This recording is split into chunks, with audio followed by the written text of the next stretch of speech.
बिस्मिल्लाहिर्रहमानिर्रहीम। Dear students, अस्सलामु अलैकुम। फिज़िक्स के साथ आपकी इंस्ट्रक्टर ज़रब एकेडमी से हाजिर है। तो आज हम स्टार्ट करेंगे lesson 1 unit 1 physical quantities and measurements. तो सबसे पहले हम चूंकि फिज़िक्स आज स्टार्ट करने लगे हैं, थोड़ा सा इंट्रोडक्शन मैंने आपको दिया था कि साइंस क्या है, कि ऐसा नॉलेज जो हम ऑब्जर्वेशंस, ठीक है, अपनी 5 सेंसेस से डाटा कलेक्ट करते हैं ऑन द बेसिस दैट बीच में जितने भी स्टेप्स आते हैं उसके बाद हमारा क्या आ जाता है, एक्सपेरिमेंट आ जाता है।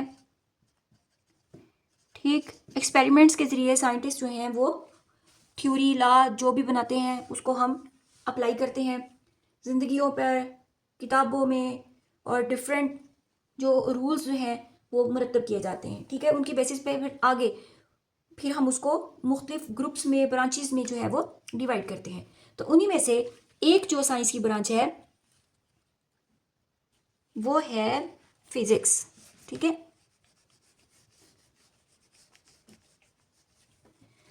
तो आज हम फिजिक्स की सबसे पहले डेफिनेशन देखेंगे, थोड़ा सा उसका इंट्रोडक्शन लेते हैं, फिर नेक्स्ट में हम डिटेल काम करेंगे। सही है, तो आज है फिजिक्स क्या है, मैटर की स्टडी, मैटर से एनर्जी कैसे हासिल होती है, एनर्जी और मैटर का आपस में रिलेशन क्या है, फिर कौन से प्रिंसिपल्स या लॉज हैं जिसकी बेस पर हमारी रोज़मर्रा ज़िंदगी में हम फिजिक्स को अप्लाई कर सकते हैं, इसका इंट्रोडक्शन क्या होगा।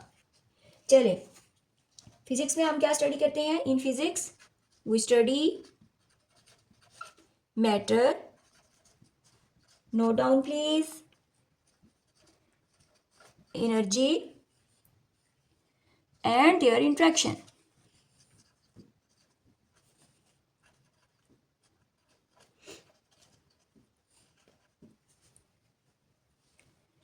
जो फिजिक्स के लॉज हैं, लॉज ऑफ फिजिक्स,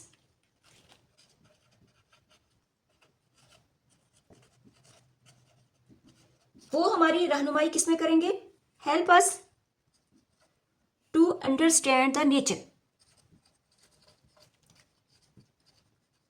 ठीक है, to understand the nature. Is it clear कि कुदरत में क्या क्या चीज़ें हैं। जैसे हम कहते हैं मैकेनिक्स है, अगर हम फिजिक्स की ब्रांचेस को देखें, मैं इसको डिटेल में नहीं लेके जाऊंगी सब्जेक्ट को, हम कहते हैं जनरल, जस्ट आपको इंट्रोडक्शन देने लगी हूँ, आपकी बुक में इसकी ब्रांचेस नहीं है। ठीक है, जैसे हम कहते हैं मैकेनिक्स की हम बात करते हैं, लफ्ज़ सुना हुआ है ना मैकेनिक्स, मोशन ऑफ ऑब्जेक्ट।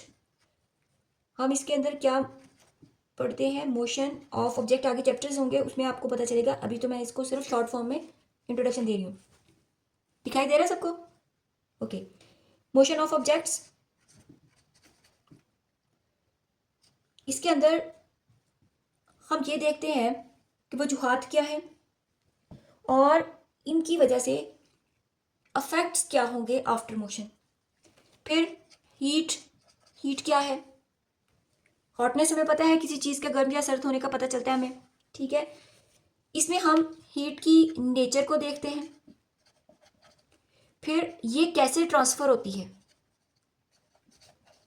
हम जैसे आप कहें कि जैसे आप लोग खाना खा रहे हैं तो आपके सामने राइस या बिरयानी आती है, हाँ हाँ मुंह में पानी आ गया ना सबके, तो आपके सामने बिरयानी की प्लेट आई। अब आपने क्या किया, प्लेट के अंदर ऑलरेडी चम्मच मौजूद है, जैसे ही उसके अंदर राइस किसी भी शेप में, पुलाव में है या जिस भी शक्ल में वो बन के आपके सामने आया, आपको भी उसकी खुशबू ने खींचा, आपने फटाफट उसके अंदर डालना शुरू किया। अब जो चम्मच आप इस्तेमाल करें वो मेटल का है। ठीक है, अब जैसे ही आप मुंह को लगाएंगे चावलों से भरा चम्मच, तो क्या होगा, ऑफ कोर्स गर्म चम्मच है, तो आपको बहुत ज़्यादा जुबान को या मुंह को जो है वो जब छुएगा तो आपको क्या फील होगा, ठंडा लगेगा? नहीं, तो आपको फौरन से एहसास होगा ये बहुत गर्म है, जलन का एहसास होगा। सही है ना, तो हीट जो है वो ट्रांसफर हुई कहाँ से, हॉट ऑब्जेक्ट से किसके अंदर, नॉर्मल टेम्परेचर पर जो आपके पास वो ठंडा चम्मच था या रूम टेम्परेचर पर था, उसमें वो हीट जो थी वो ट्रांसफर होगी। इस तरह से जो हमारे पास सूरज की रोशनी आती है वो ज़मीन पर कैसे आती है, उसके साथ साथ जब वो रोशनी नीचे आती है तो अपने साथ हीट भी लेकर आती है। समझ आ रही है ना बात? तो वो कैसे ट्रांसफर होकर आती है, ये सारी चीजें हम किसके अंदर पढ़ते हैं, हीट के अंदर। इसी तरह आपने हीटर चलाया, आप तक वो हीट कैसे पहुंचती, आग को पकड़ के तो लेकर नहीं आओगे, कैसा करोगे कि जल्दी से जी आग पकड़ के ले आए हो, या गर्मी जो है उसको पकड़ के जी आपने अपने कंबल में डाल दिया, सर्दी बहुत है, नहीं, ऐसा नहीं होता। वो किसी ना किसी मेथड से हम तक पहुंचती है। बात समझ आ रही है? ये सारा हम किस में पढ़ते हैं, ये हम पढ़ते हैं हीट के अंदर। इसी तरह अगर हम साउंड की बात करें, मैं आप हम सब जो बोलते हैं, हमारी आवाज एक दूसरे तक पहुंचती है, ठीक, वो कैसे पहुंचती है? पहली बात तो ये आवाज पैदा कैसे होती है, फिर इसकी नेचर क्या है, इसकी प्रोडक्शन क्या है, ये एक क्या कहते हैं जगह से दूसरी जगह किस मटेरियल से ट्रांसफर ज़्यादा होती है, किससे नहीं होती, खला में आया ट्रांसफर होती है या नहीं होती, अगर हमने ट्रांसफर करना हो खला के अंदर तो हम कैसे करेंगे, ये सारे का सारा किस में आएगा, साउंड के अंदर। इसी तरह जब हम ऑप्टिक्स की बात करते हैं, ठीक है, ऑप्टिक्स, ऑप्टिक्स का वर्ड जहां पर भी होगा उसका मतलब होता है लाइट से रिलेटेड है। जैसे रोशनी है, ये इसकी नेचर क्या है, रोशनी कैसे ट्रांसफर होती है, ये रोशनी को इस्तेमाल करते हुए हम कौन कौन से इंस्ट्रूमेंट्स जो हैं उनसे फायदा ले सकते हैं, जैसे माइक्रोस्कोप है, दूरबीन है, ठीक है, ये सारी की सारी चीजें जो है वो, टेलीस्कोप है, हम इसके साथ इसमें स्टडी करते हैं। फिर हमारे पास आती है बिजली कैसे पैदा होती है, इलेक्ट्रिसिटी प्लस मैग्नेट का क्या इफेक्ट आता है, ठीक है, ये दोनों कैसे वर्क करते हैं और हम इसको कहाँ इस्तेमाल करते हैं। फिर हमारे पास आता है नेक्स्ट, अगर हम पढ़ते हैं एटॉमिक फिजिक्स, ये आपने बहुत नाम सुना होगा एटॉमिक फिजिक्स का। एटम के अंदर क्या है, जो हम केमिस्ट्री में भी पढ़ते हैं कि एटम जो है वो फंडामेंटल पार्टिकल्स पर मुश्तमिल है, एटम न्यूट्रॉन है, एटम इलेक्ट्रॉन प्रोटॉन, ये सारा कुछ हम पढ़ते हैं। अब ये कैसे पता चलेगा कि हम इसके स्ट्रक्चर के अंदर जो है वो किस तरह से स्टडी करेंगे, और इसके स्ट्रक्चर के कौन से जो उनको डिस्टर्ब करेंगे तो कौन सी रेडिएशंस पैदा होंगी, कैसे हम कर सकते हैं, वो सारे का सारा किस में आ जाएगा, इसके अंदर स्ट्रक्चर, प्रॉपर्टीज, ये सारा का सारा हम किसके अंदर पढ़ेंगे, एटॉमिक फिजिक्स के अंदर। फिर हमारे पास नेक्स्ट आ जाती है ब्रांच प्लाज्मा, ये फोर्थ स्टेट ऑफ मैटर है, आयनिक स्टेट है, ठीक, इलेक्ट्रॉन जो मुकम्मल तौर पर निकल जाते हैं किसी भी एटम से तो पीछे जो है वो आयन छोड़ते हैं, ठीक है, वो होता है पॉजिटिव आयन, लेते हैं तो वो नेगेटिव होता है, ना लेते हैं ना देते हैं तो न्यूट्रल होता है। तो ये प्लाज्मा क्या है इनमें से, तो वो सारे का सारा आया प्लाज्मा सितारों सियारों सब में मौजूद है, आया हम इसको आर्टिफिशियली जो है वो बना सकते हैं, फिर इसको हम इस्तेमाल कहाँ कहाँ कर सकते हैं।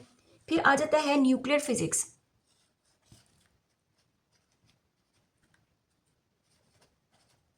न्यूक्लियर फिजिक्स के अंदर हम न्यूक्लियस की कारकर्दगी के बारे में पढ़ते हैं, उसकी बिहेवियर के बारे में बात करते हैं, फिर इससे हम क्या क्या आगे प्रोसेसेस करवा सकते हैं, ये सारे का सारा आगे किस में आता है, ये फिजिक्स के डिफरेंट ब्रांचेस में हम इसके चैप्टर वाइज भी इसको पढ़ेंगे।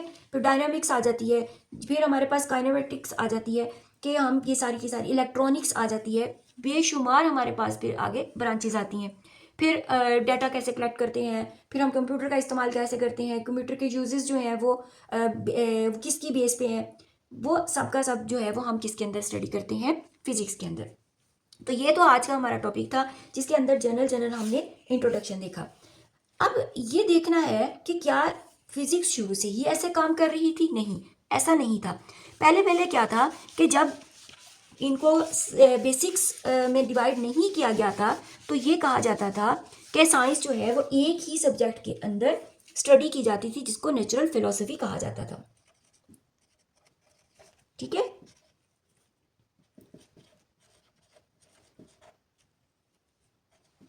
फिर बाद में इसके दो ग्रुप्स बनाए गए, एक जिसके अंदर नॉन लिविंग्स को स्टडी किया गया, फिर एक जिसके अंदर लिविंग थिंग्स को, ठीक है। जो नॉन लिविंग की स्टडी के बारे में थे उसको उन्होंने रखा फिजिकल साइंसेस के अंदर,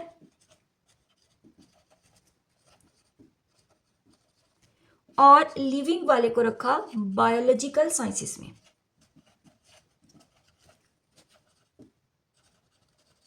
इज इट क्लियर?